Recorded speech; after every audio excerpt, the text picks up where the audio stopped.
Bueno, pues yo creo que vamos a dar comienzo más que nada por Bien, nous nuestro allons donc público habitual. commencer en raison de notre public ponctuel qui est ici Entonces vamos a dans recordar l'attente. Et nous allons donc reprendre cet una après-midi conversación y sería avec deux una conversations. conversación La que première está guiada. est directement Esta vez por guidée el pensador que, como os par decía esta le mañana, penseur qui a été el donc filósofo évoqué, Édouard Glissant, le Martiniquez, que poète et puso philosophe martiniquais la qui a identidad proposé de única remplacer por la l'idée idea d'identité unique et fermée par celle de la d'une identité intercambio, relationnelle de faite de contacts, de intercambios, frictions et d'échanges. una identidad que Une no identité teme qui ne al craint otro, pas l'autre, porque car sabe que elle sait qu'elle n'existe en qu'en relación con él. relation avec Y lui. nuestros dos Nos invitados deux invités savent comment van a articuler hablar parfaitement de une esa fraternité fraternidad que no qui quiere n'exige pas uniformidad, que no pide d'uniformité, qui ne que nadie se demande à olvide personne de de lo renoncer que es à ce qu'il para est pertenecer. pour appartenir.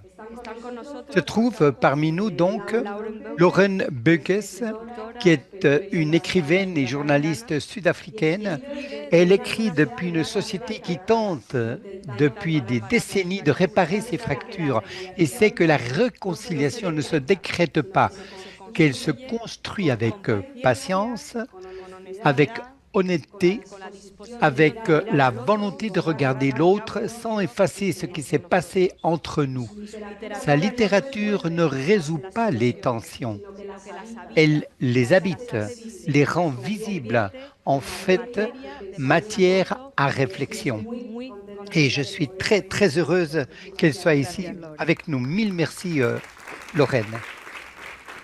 Muchas gracias también a Mohamed Merci Bouraiza, aussi à artista Mohamed visual, para la Bouraissa, referencia un artiste y la plasticien, traducción de un entender référent la également, importancia de la imagen hoy en et día y en comment il nuestra hora. comprend Forma parte de la l'image. pregunta también Son travail part d'une kafkiana. question qui est aussi celle de ¿Quién Camus. tiene Qui a el le poder pouvoir de de représenter et qui representar est y quién exclu queda fuera de de ce ese poder? pouvoir? Mohamed ha Il a dedicado su consacré sa práctica pratique a devolver à redonner de dignidad la a los dignité à ce imaginarios que del les mundo images du sin monde ont suscitar tendance à rendre sin invisibles, sans sentimentalismo, con una sentimentalisme, precisión mais bien avec une misma précision qui en acto soi político. est un acte Con ellos politique. dos Et os avec dejo. vous deux, je vous laisse. Merci beaucoup.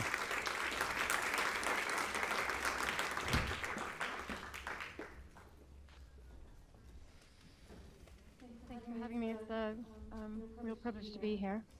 Bien, merci beaucoup de m'avoir invité.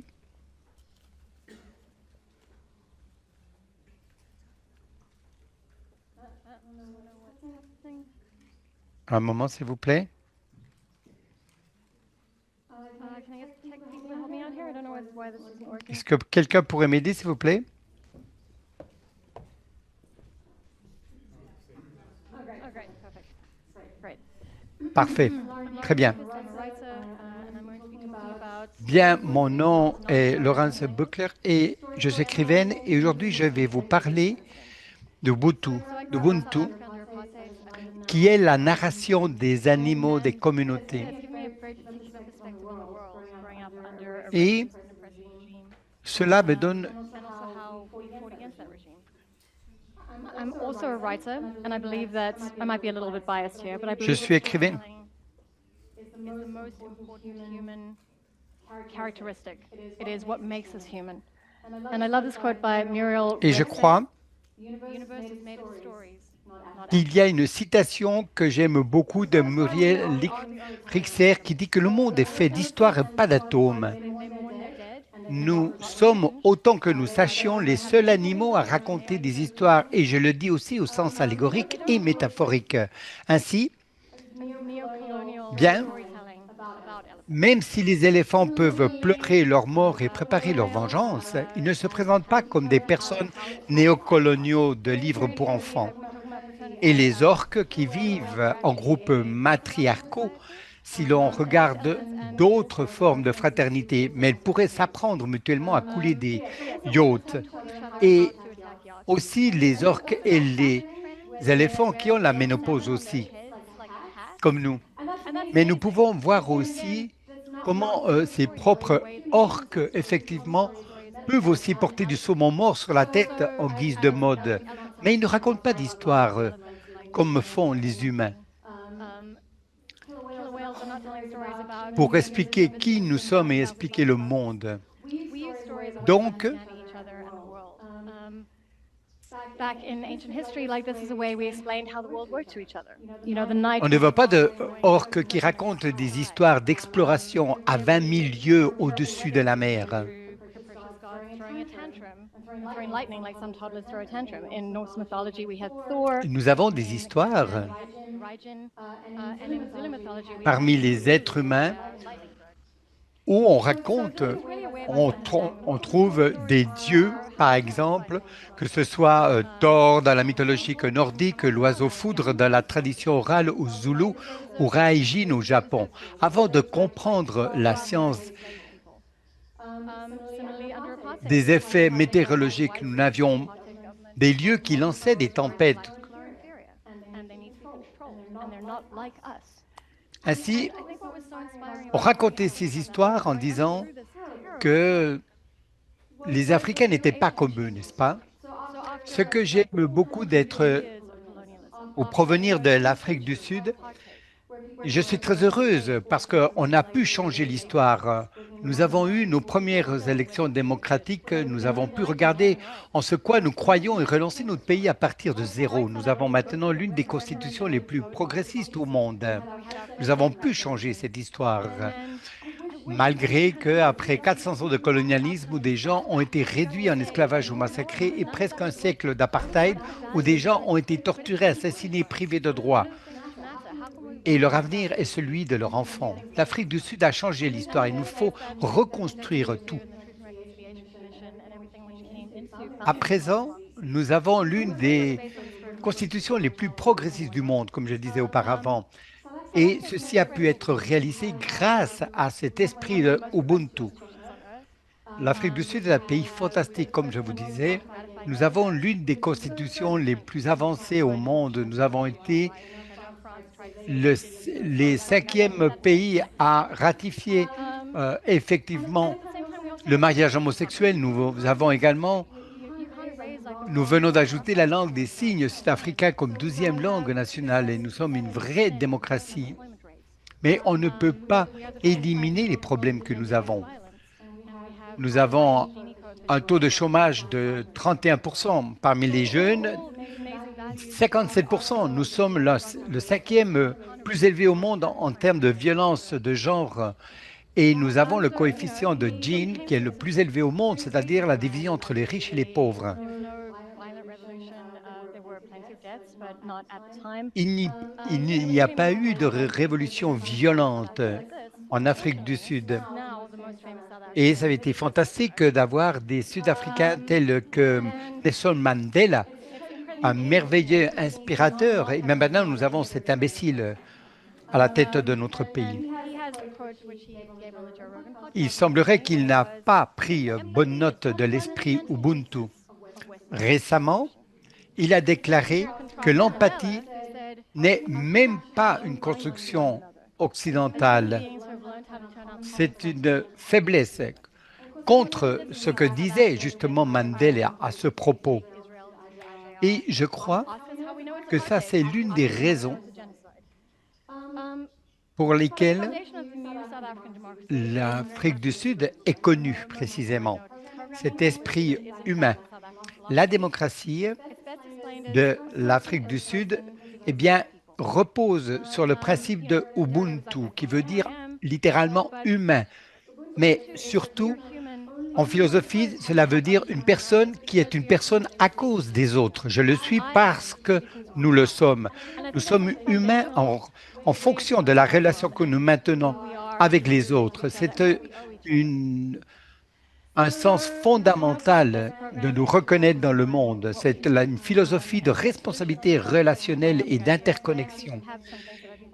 Et nous sommes en train de parler de ce que nous pouvons faire et les solutions qu'on pourrait effectivement faire pour cela. Je vais vous partager à ce propos certaines de mes réflexions.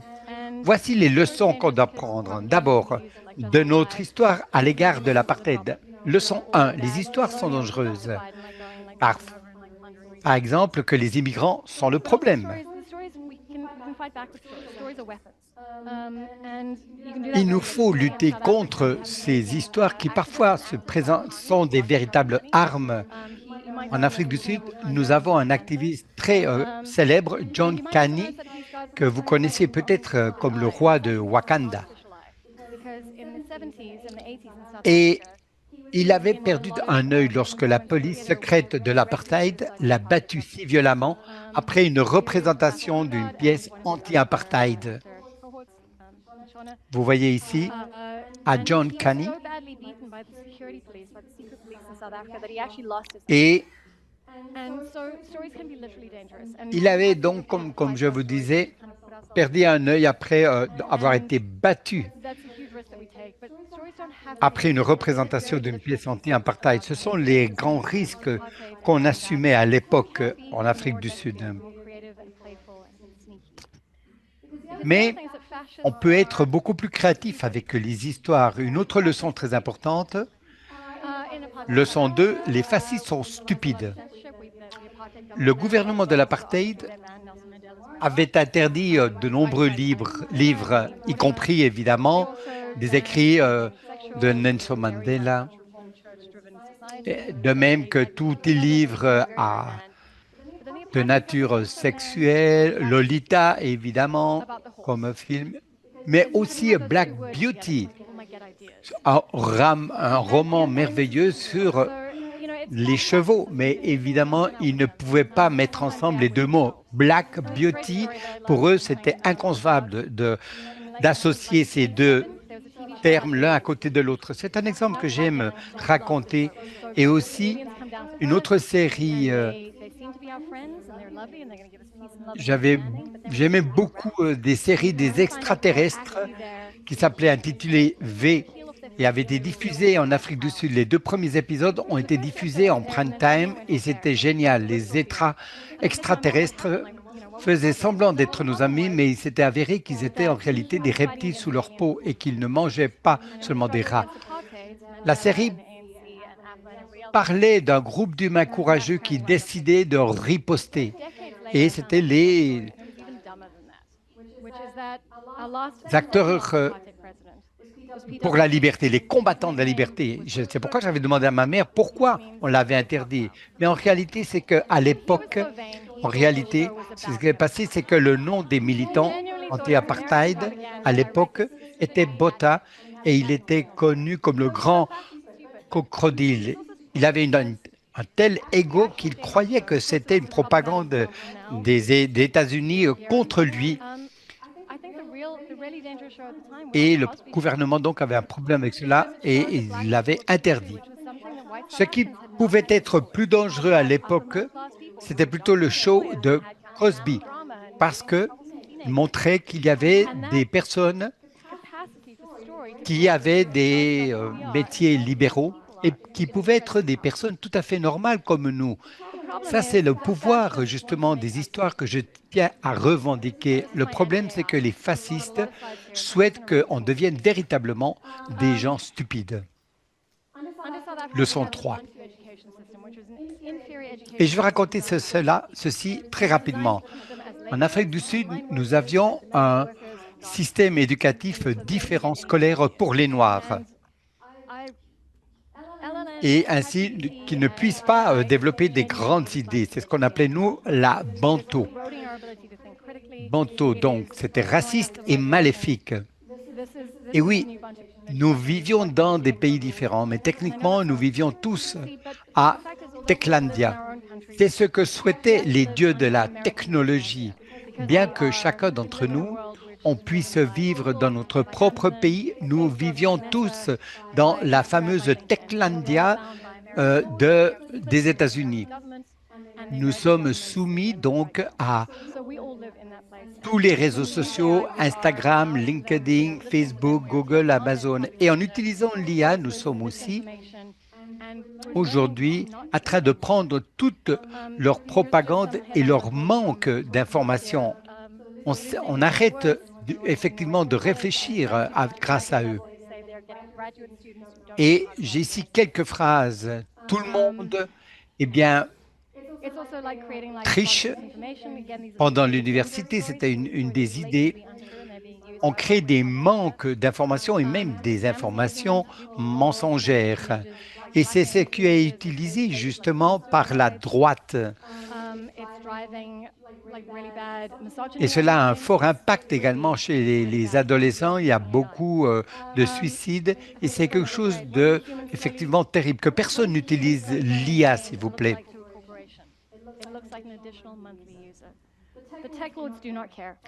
Donc, un humain qui progressivement devient fou dans une grande entreprise, eh bien, ça, c'est un utilisateur mensuel, comme vous pouvez le voir ici. Tout à fait normal. Nous voyons ici une machine, n'est-ce pas, du XVIIIe siècle pour jouer aux échecs. Mais maintenant,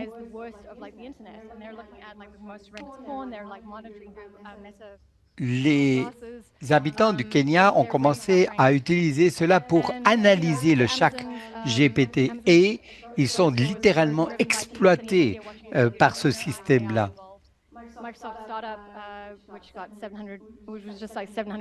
Nous voyons aussi qu'à Microsoft, il y avait plus de 700 ingénieurs qui se faisaient passer par l'IA. Et c'était encore pire, c'est quelque chose qui est apparu l'année passée.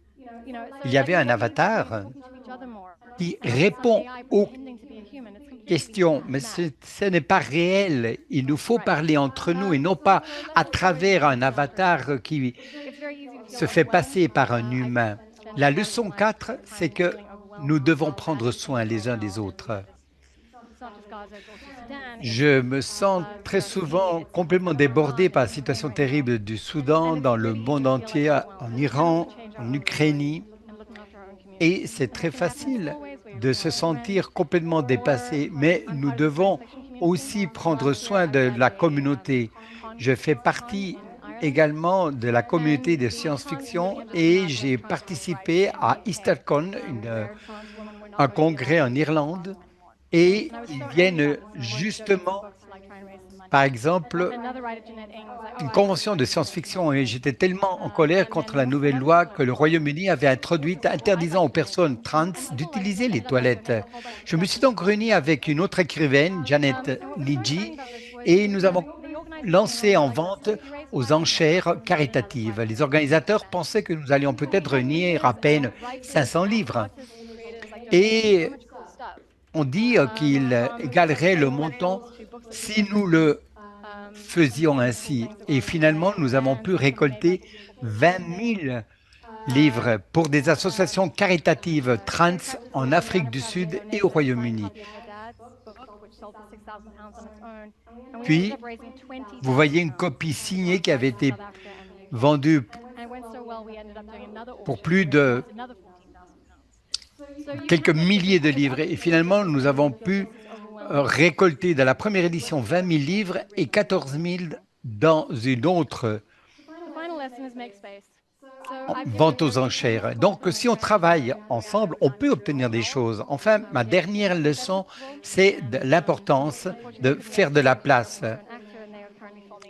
J'ai fait une version de cette conférence à Londres avec mon ami Luyanda Unati-Lewins Niawo, qui n'a pas pu être ici aujourd'hui car elle tourne une série de Netflix, mais aussi parce qu'elle n'avait pas de visa Schengen valide. Et cela, c'est un gros problème. En raison de problèmes de visa, on est en train d'exclure beaucoup de personnes. En effet, je viens d'Afrique du Sud, mais je vis maintenant à Londres, car ce sont les Africains et les gens du Sud global qui ne peuvent pas faire partie du paysage culturel et politique que si nous pouvons être dans le Nord global. En 2022, une conférence mondiale sur le sida a eu lieu à Montréal. C'est une épidémie qui touche de manière disproportionnée le continent africain, ce qui signifie aussi que nous avons un grand nombre d'experts, de scientifiques et décideurs politiques. Mais des centaines de délégués africains se sont vus refuser un visa et le chef de l'ONU-SIDA a failli se voir refuser l'autorisation de monter dans un avion. Et c'est quelque chose qui nous empêchait de participer dans une réunion absolument essentielle pour un problème si grave pour notre continent. Et il est fondamental qu'on puisse inclure les personnes dans ce type de conversation malgré les difficultés de financement. Et en dernier lieu, et c'est ma dernière diapo, qu'il y eut aussi des incendies terribles à Alberta. Et nous avons ces vidéos où on voit 300 pompiers sud-africains qui chantent et dansent à l'aéroport. Mais alors je me demandais à ce moment-là, comment est-ce qu'ils ont obtenu leur visa? Nous devons faire partie des conversations, mais pas seulement quand on va éteindre des feux. Je dis bien toujours.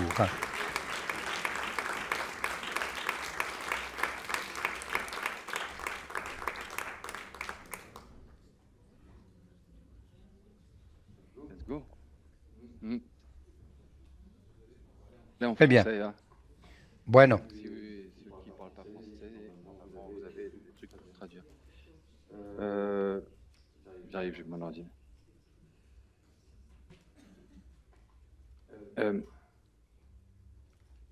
Merci pour la présentation. Ça m'a fait beaucoup réfléchir à ma présentation.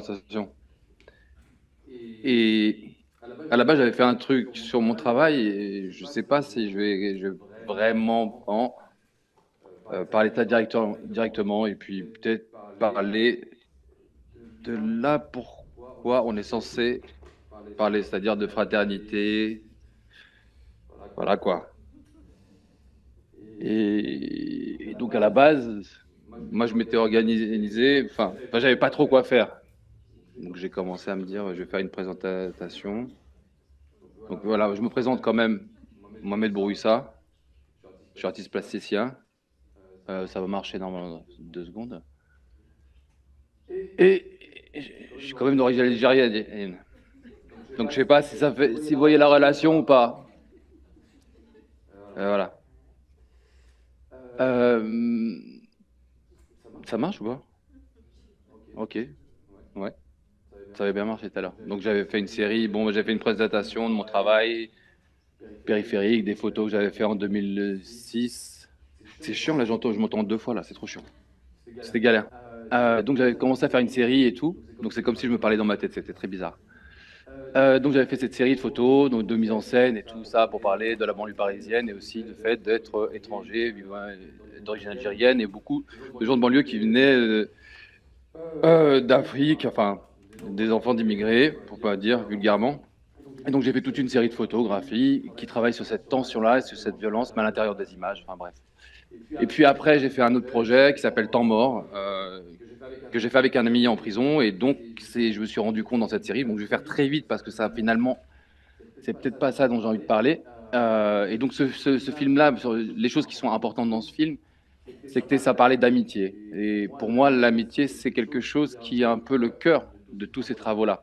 Au-delà même des images que l'on voit, parce qu'en fait, quand je suis arrivé, on m'a dit « Ah, mais tiens, t'es un super bon photographe, j'ai fait une position d'auteur qui composait les images. » Mais moi, ce qui me touchait le plus dans tout ce travail-là, c'était les relations que j'avais avec mes amis, et peut-être même pas des amis, des gens que je rencontrais qui me permettaient de faire ces images-là. Et c'était toute cette relation, toute cette énergie-là qui me touchait plus.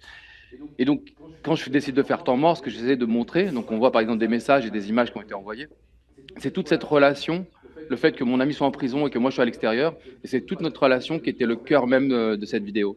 Et je crois que c'est un peu ce qui a été un peu pour moi personnellement le cœur de tous les projets que j'ai pu faire depuis le début, finalement. C'est cette relation-là que j'avais avec des amis. C'est pour ça que je trouve ça intéressant sur la question de la fraternité, parce que j'aime pas trop ce mot et je trouve que fait, il me saoule un peu, mais bon, je développerai après pour voir. Et donc j'ai fait pas mal de projets autour du jardin, par exemple, et donc ça c'est peut-être un projet qui peut-être sera peut-être un peu plus en relation avec le contexte. Enfin, je sais pas, hein, peut-être. Et donc en fait, moi je vais en Algérie, donc je suis originaire de la ville de Blida. Je ne sais pas si vous connaissez, c'est en Algérie, c'est à 50 km d'Alger. Et dans cet hôpital-là, et là c'est bien, oui, je raccroche les wagons parce que ça va être intéressant. Je vais parler aussi de théorie racialiste. Merci Merci à toi, ça m'a fait penser à ça. La théorie racialiste, c'est parce qu'en fait, on se demande, en fait, de ces conneries, elles viennent d'où, là, tu vois, tous ces problèmes, en fait. Et ben, en fait, ça vient quand même de ces théories-là, qui viennent de Gobineau, je sais pas si vous voyez qui c'est, parce qu'on peut bien parler de Glissant, mais si on parle de Glissant sans parler de Gobineau ou bien de Lombroso, voilà. Excusez-moi? Vous avez quelque chose? On peut communiquer, hein, ça ne me dérange pas. Donc, très intéressant. Donc, l'hôpital de Blida, donc l'hôpital qui s'appelle aujourd'hui l'hôpital Frantz Fanon. C'est parce qu'en fait, Frantz Fanon a travaillé là-bas à l'époque, en 1953, et il a travaillé là-bas pendant 3 ans. Et ce qui est intéressant dans cette histoire-là, c'est que cet hôpital-là, il est créé en 1923 par un monsieur qui s'appelle Antoine Porot. Et ce qui était intéressant, c'est qu'à Saint-Alban, en France, c'était un peu toutes les nouvelles techniques pour la psychiatrie, comment soigner les gens, par la ergothérapie, par le dessin, par la musique et tout ça. Et donc, on prend toutes ces techniques de manière de soigner les gens, et on les prend, mais avec des théories, que j'appelle des théories racialistes, qui ont été initiées par Antoine Porot à l'intérieur de l'hôpital. Pourquoi je vous dis ça? Parce qu'en fait, quand Antoine Porot met ça en place, donc sa psychiatrie racialiste, ce qui se passe, c'est qu'il sépare les gens tout de suite. Donc il sépare les colons comment on appelait ça, des indigènes. Donc j'ai peut-être pas les bons mots, mais en tout cas j'essaie de vous donner un peu le cadre, et ce qui est un peu frustrant, et étant d'origine algérienne, donc mes 2 parents sont algériens, bah finalement, en fait, il se dit, mais en fait, on peut pas les soigner. Et donc toutes ces théories-là, finalement, elles rentrent dans l'inconscient général de tous les on va dire, pourquoi tu pars tout de suite? Non, tu peux pas partir. Ça se fait pas. Ça se fait pas, ça. Je suis vexé. Non, je rigole. Fais ce que tu veux. Non, je déconne. Donc, en tout cas, bah, voilà. Donc, je repars. Désolé. Et donc, en fait, dans l'inconscient général de tous les infirmiers, il y a ce truc-là. Et donc, ce qui fait que ils réussissent comme ça à faire que les colons, ils réussissent à les soigner. Et les indigènes, ils n'y arrivent pas, ils ne comprennent pas pourquoi. Et en fait, dans un des textes d'Antoine Porot, il dit comme ça, on ne peut pas, parce qu'ils n'ont pas la capacité d'atteindre le monde des idées et des concepts. Et je crois que ça, c'est vraiment, vraiment quelque chose qui est inscrit dans les inconscients. Voilà. Et il y a plutôt inconscient occidental. C'est un truc qui est vraiment dans l'esprit comme ça. Et donc, moi, je fais tout ce travail-là, et je rencontre un jour un monsieur qui s'appelle Bourlain Mohamed, qui était un patient, donc juste au moment où Fanon s'en va, donc quand Fanon arrive, il voit l'horreur des trucs, il commence à s'intéresser, il travaille autour de... peut-être que vous connaissez tout ce qui est ethnopsychiatrie, et donc l'ethnopsychiatrie, si vous voulez, c'est quelque chose qui va permettre aux gens d'étudier la culture de l'autre pour pouvoir finalement le soigner. Et donc, il a un succès monstre. Et aussi, par là, il devient aussi militant. C'est ça qui a fait ses livres, c'est ça qui a fait que tout d'un coup, il est devenu un militant, et qui s'est impliqué aussi au niveau de la guerre d'Algérie. Et juste après, toutes les techniques que Fanon a mis en place avec le docteur Azoulay, il y a un monsieur qui s'appelle Bourlain Mohamed, qui lui qui s'est fait torturer, qui a combattu pendant la guerre d'Algérie, mais qui avait des problèmes psychiatriques. Et il se retrouve dans cet hôpital-là, juste après, dans les années 60, et il bénéficie un peu de tout ce qui est resté de Fanon. Et donc, il reste à peu près une 40aine d'années dans cet hôpital, et j'ai eu la chance de faire un projet avec lui. Comment j'ai fait ce projet-là? En fait, je découvre à l'intérieur de cet hôpital-là quelque chose, moi, qui m'a fasciné, des structures en bois que vous voyez juste ici, là. Vous voyez ces structures-là, qu'aujourd'hui je répète et je garde en mémoire. C'est-à-dire que je me suis un peu fait le gardien d'un savoir, d'une connaissance, que ce monsieur avait constitué lui-même par la pratique du jardin. Il était devenu jardinier par ce qu'on appelle l'ergothérapie. Donc il jardinait, et petit à petit, il a commencé à penser la structure du jardin, à l'imaginer. Et j'ai voulu faire un travail de sauvegarde d'un savoir d'un patient. Parce que finalement, il y a toujours ce rapport entre le docteur et le patient, donc le professeur et l'étudiant, enfin toujours ce rapport un peu d'autorité en permanence. Mon travail aussi parle pas mal de ça, mais bon. Et donc là, il y a ce monsieur qui a ce savoir-là. Et il a 84 ans quand on commence à travailler ensemble, et j'étais invité à l'hôpital de Liverpool, et j'ai dit, en fait, ce que je voudrais faire, c'est sauver ce savoir, cette connaissance, qui effectivement était une connaissance peut-être pas théorique, mais qui venait en fait de son expérience personnelle, de son savoir-faire manuelle, mais aussi de sa propre expérience dans l'espace et par rapport à son corps. Et c'était ça qui m'avait impressionné la première fois que j'ai vu ces structures de bois, c'était la manière dont moi je me déplaçais dans le jardin. Je me suis dit, mais en fait, ça c'est quelque chose, c'est comme son espace mental. Et donc le film, donc on ne pourra pas le voir là, mais bon, bref, je vous invite à regarder, il y a des extraits sur mon site internet. Et donc avec lui, quand je suis parti à Liverpool, je lui ai dit, bah, est-ce que tu veux pas m'aider, est-ce que tu veux pas m'apprendre pour que au moins je perpétue un savoir que tu as construit toi-même. Et donc là, grâce à lui, j'ai construit ce jardin à Liverpool. Voilà. Et pour revenir pour une chose encore, c'est la question des relations qu'on a avec l'autre. Voilà. Donc ça, je pense que c'est peut-être, quand on parle de... J'aime pas le mot fraternité, mais je peux faire le mot amitié. C'est quel type de relation on établit. Et pour moi, l'amitié, c'est quelque chose qui est beaucoup plus lié à l'intime, au personnel, et en tout cas, d'avoir peut-être un rapport moins vertical, quoi. Donc bref, on a fait un jardin, bref, après, il y a cette relation, une autre relation que j'ai nouée avec une autre personne, de l'expérience que j'ai eue grâce à Boulay Mohamed et grâce à la constitution de ce jardin, qui était les plantes. Donc en fait, voilà. Bref, quand je vous dis ça, c'est pas une blague. J'ai l'impression qu'en fait, en faisant ce jardin à Liverpool, il y avait vraiment cette sensation d'être en dialogue et en communication avec les plantes. Évidemment, je ne me mettais pas à leur parler, leur demander comment elles allaient et tout ça. C'est pas ça l'idée. Mais c'est vraiment d'établir cette relation du prendre soin. J'imagine que certains, vous avez des relations avec des plantes et vous vous occupez de vos plantes. Donc cette relation à l'autre, pour moi, elle n'est pas uniquement liée à l'être humain. Je dis ça parce que moi je viens de Paris, de banlieue parisienne, et c'est vrai que cette relation avec aux plantes, j'avoue que j'en avais un peu rien à foutre à la base. Désolé d'être aussi vulgaire que ça, mais c'est un peu le truc. Mais petit à petit, au travers du jardin et ce rapport à constituer le jardin à Liverpool, je me suis rendu compte que la question, elle était plus sur la question de l'objet du sujet. Et en fait, c'était un truc, c'est que les plantes, moi j'avais ce truc-là, que je les objectivisais en permanence. Un peu comme Antoine Porot aurait pu le faire avec les Algériens, quoi, à l'époque.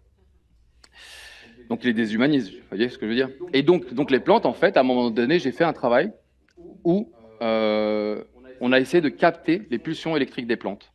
Et on a fait une installation sonore comme des lives de musique. Et c'était les lives directement des plantes. Comme si on pouvait percevoir au travers des sons, de transcription de la pulsation électrique comme des sons qu'on pouvait percevoir leur respiration. Voilà, donc j'en ai fait plusieurs. Et puis après, donc vous voyez, je suis passé de la photo à la machin et tout. Et puis je suis arrivé à Quartier de Femmes, qui est une pièce que j'ai réalisée. Moi, je vais faire court, hein, c'est mon dernier truc, après c'est bon, j'arrête. Donc Quartier de Femmes,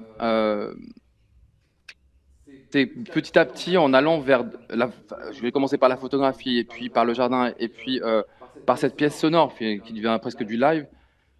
Finalement, je suis revenu au théâtre et à la dimension performative, où j'ai mis en scène ma première pièce de théâtre avec une comédienne qui s'appelle Lou Adriana, qui est juste là. Et c'est comment, en fait, on pouvait aussi sculpter le corps dans l'espace, et que c'était aussi lié à quelque chose de l'ordre du souffle et du vivant. Pourquoi je vous dis ça? Parce que après, quand j'avais fait Temps mort, on m'avait invité à faire un projet autour de la prison, et je me suis aussi intéressé, parce que dans mon travail, il y a beaucoup la question masculine, la figure des hommes, et puis je me suis dit, mais en fait, qu'est-ce que c'est qu'être une femme aussi aujourd'hui en prison? C'est quoi le vécu? Et donc pendant à peu près un mois et demi, on est parti avec Zazon Castro, qui était la personne qui a écrit la pièce. On a fait des ateliers, et on a pu échanger avec beaucoup de femmes détenues. Et très vite, bref, on a créé toute cette pièce de Quartier de Femmes, où il y a plusieurs représentations.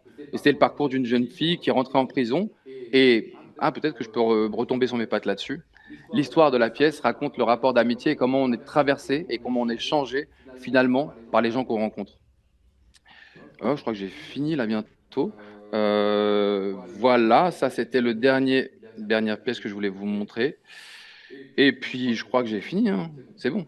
Non, ouais, juste sur tout à l'heure, juste pour rebondir, parce que c'est vrai il y a un truc. Si, peut-être il y a un projet dont j'ai pas parlé et je ne l'ai pas mis, j'aurais peut-être dû le mettre. C'est le projet du Sahab Museum. Donc ça fait presque maintenant 5 ans que je travaille avec un collectif de Palestiniens et donc on a monté une sorte de musée virtuel où on essaye de montrer les travaux des artistes et des œuvres qui ont été aussi détruites énormément. Et pour moi, ce genre de projet, en fait, c'est des projets qui se constituent à plusieurs, qui aussi sont des formes de résistance à de l'anéantissement, comme le dirait une amie. Et je crois qu'en fait, toute ma pratique, elle se base beaucoup là-dessus. C'est comment rendre visible des choses, enfin, en tout cas, peut-être une forme de résistance, peut-être, je ne sais même pas si c'est vraiment ça le truc. Mais en tout cas, c'est d'essayer de ne pas laisser disparaître des choses. Voilà, et d'avoir un peu aussi quelque chose qui est lié aussi à la dignité. Je pense qu'il y a un truc par rapport à ça. Enfin bref, voilà. Ça y est, j'ai fini.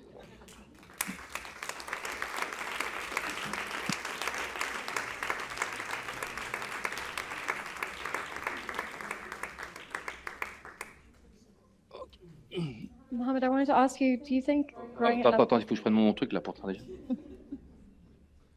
Pour que je comprenne bien les questions, parce que je peux les comprendre en anglais, mais bon, si on veut bien...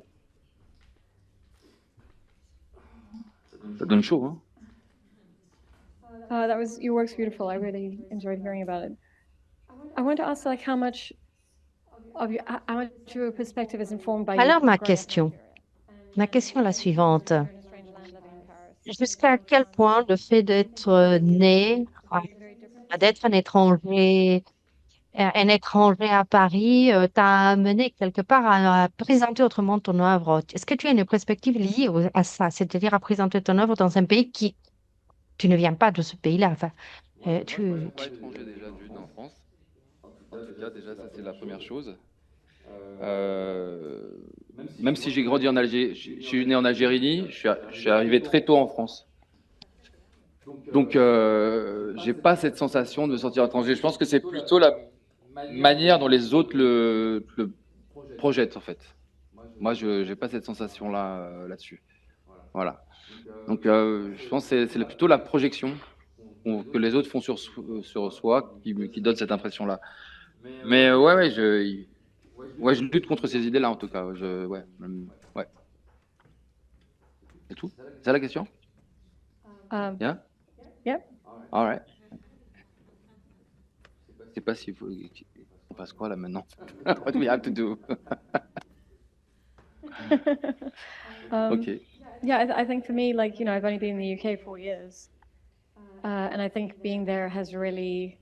And being able to travel... En Royaume-Uni, étant donné que je viens de l'Afrique du Sud, et moi, je vois tout le monde à partir de ma perspective. Tous mes romans, je n'arrête pas d'écrire autour du racisme. C'est un sujet qui est très présent dans mes œuvres. La justice sociale, mais c'est une question qui m'occupe, qui me préoccupe, et c'est quelque chose qui m'a défini et qui définit mon œuvre.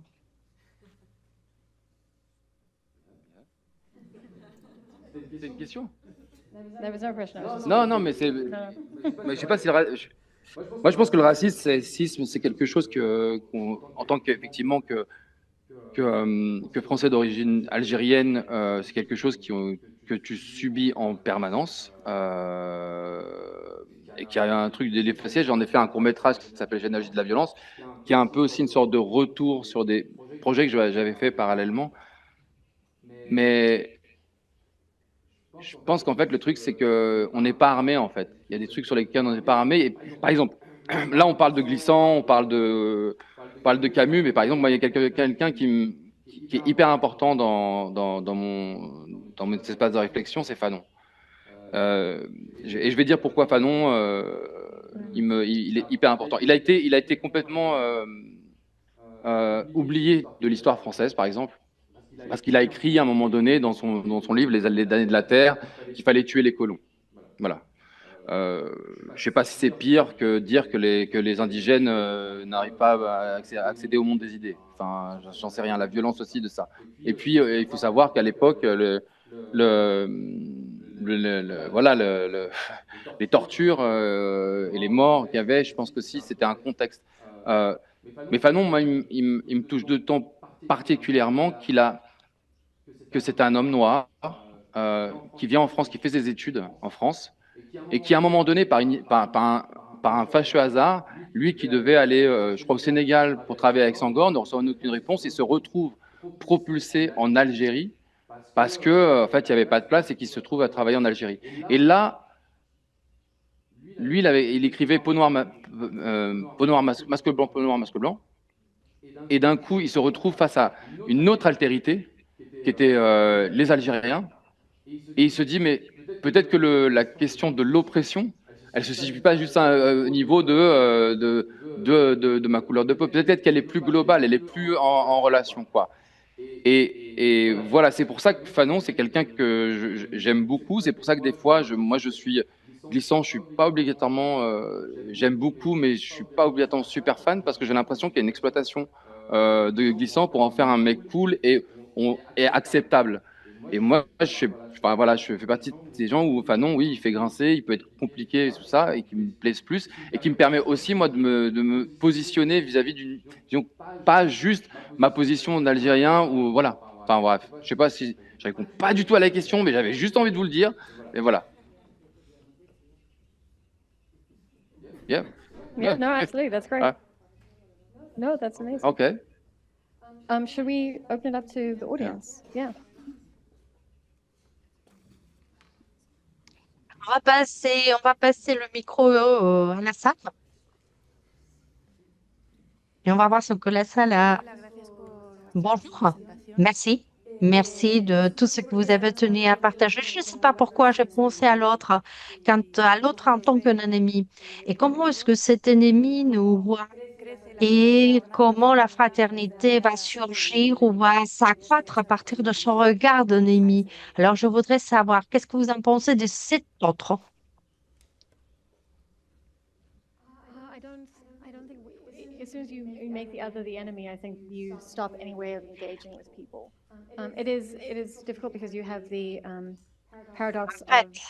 of tolerance. Et le paradoxe de de la tolérance, en fait, vient du paradoxe. Donc, il faut être tolérant avec l'intolérance. That's dehumanizing. Il faut être capable de créer un intérêt, de créer un lien. Ce qui veut dire que je ne vais pas accepter certains commentaires misogynes, sexistes et autres. Moi, je ne pense pas de toute manière que les gens soient mon ennemi ou que les gens soient un ennemi. Peut-être c'est un problème d'éducation. Je pense qu'il faut toujours encourager le dialogue, indépendamment de la réalité. I have some vengeance in my body where I do have this Alors, fantasies. je garde dans mon corps certaines formes de vengeance, mais il ne faut pas le dire. Il ne faut pas le dire, il ne faut pas que vous l'écoutiez, il ne faut pas l'enregistrer non plus. About the enemy? Alors, vous souhaitez rajouter quelque chose par rapport à, à l'ennemi? Each other enemies, we'll have a rap battle. Ouais, Alors, ça a l'air de- on pourrait avoir une dialectique. S'il n'y a pas d'autres questions, on pourrait peut-être faire un dialogue. But now they want the rap battle. Ok, bah cool, c'est fini. Alors, ils cherchent à que l'on s'affronte. Ils ne veulent pas du dialogue, je dirais. Je ne sais pas. Bon, c'est bon. Ah, il y a quelqu'un là-bas.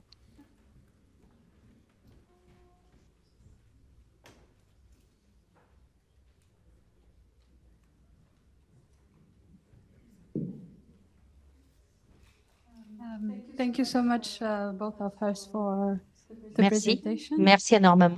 So I was Merci, merci pour de vos présentations. Je vais vous parler en français. you say, enfin, tu as dit la fraternité pour toi est un mot que tu n'utiliseras pas parce que tu le penses plutôt d'une manière hiérarchique ou plutôt verticale, non? Où tu as dit Ouais. où il y a l'ordre et la... Dans ces cas-là, comment tu peux transposer excuse-moi, je l'écris parce que je suis un peu nerveuse au micro. Donc, tu t'expliquais que l'amitié est un acte de libre choix. Et donc, ma question que j'ai, c'est pour vous deux, en fait, c'est comment, à l'heure actuelle, non, ce qui se passe autour de nous, comment nous pouvons utiliser donc cette amitié ou démanteler dans le système comme l'apartheid, vice-versa, qui passe autour, et qui repose précisément sur l'interdiction de se choisir les uns aux autres, en fait. Je vais le dire en français. Ouais, j'ai l'impression que c'est déjà par... En tout cas, même moi, je parle même de ma position d'artiste en tant que... Voilà.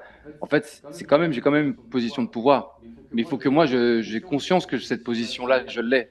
C'est-à-dire, je peux pas dire genre... ouais, mais viens, tu sais quoi, viens, on va faire un...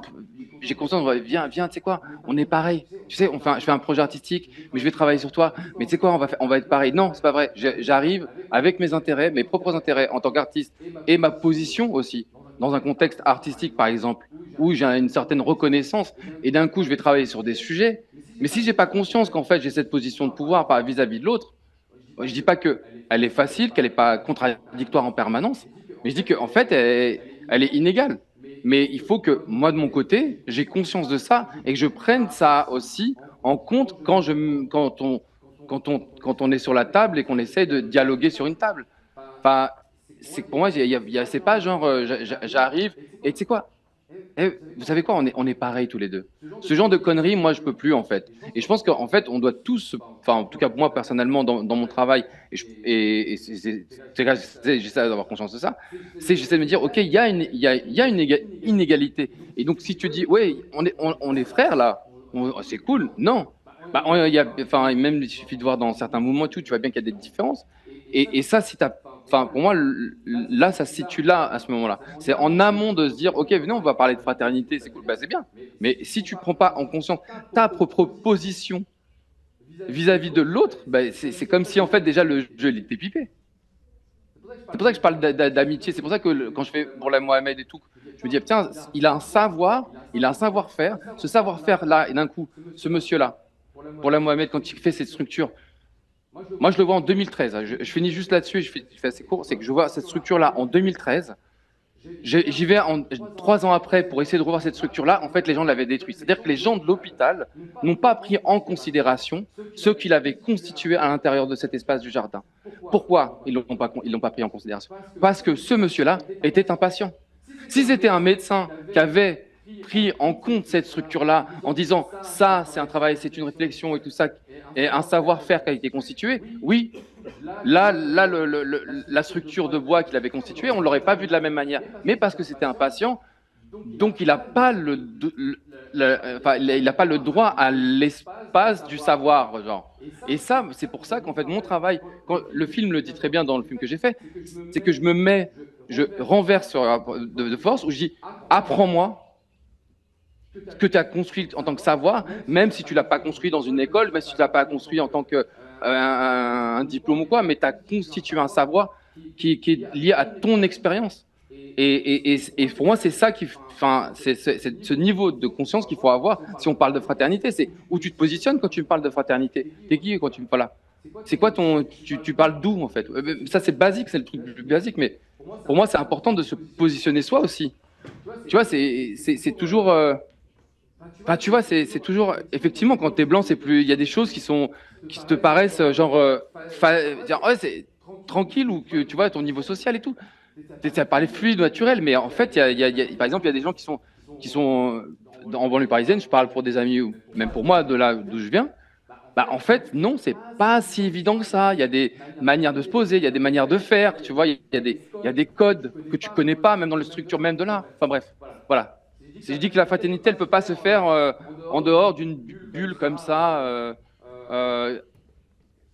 pas contextualisée. Et si, pour ça que je dis ça, c'est qu'en fait, Glissant, il y a une théorie qu'il appelle, une super théorie que j'aime beaucoup de lui, Bref, il y a une théorie mathématique, j'ai oublié le nom, mais qui est trop bien, où il dit qu'en fait, il y a un élément mathématique qui se frotte aussi au contexte dans lequel il est. C'est-à-dire que tu peux être dans ton laboratoire en train de fabriquer tes trucs, tes pots et tout, tu as un certain type d'expérience, tu as du résultat, mais si cette expérience-là que tu produis, tu la sors dans un autre contexte ou dans un autre espace, l'expérience que tu vas avoir, elle va pas être la même. Parce qu'elle va se veut confronter avec un espace différent, un environnement différent. C'est un peu ça que j'essaie de dire, c'est qu'il faut aussi prendre le point bref. Voilà. Sorry. Beautiful, yeah.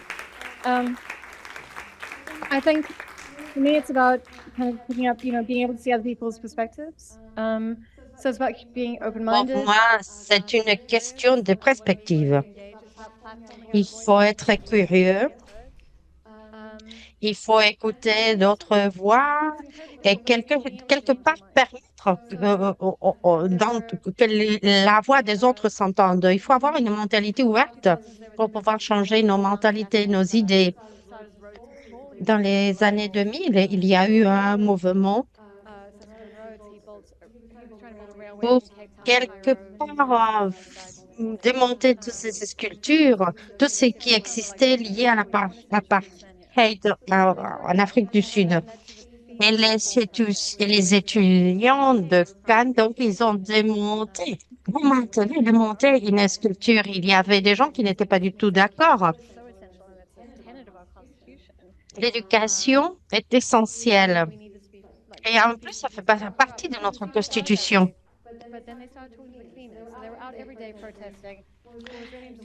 Alors, et les contestations des étudiants se répétaient,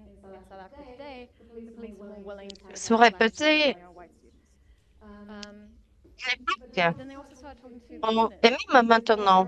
Et les étudiants blancs se mettent devant les étudiants noirs pour les protéger, car normalement, la police est beaucoup plus dure avec les noirs qu'avec les blancs.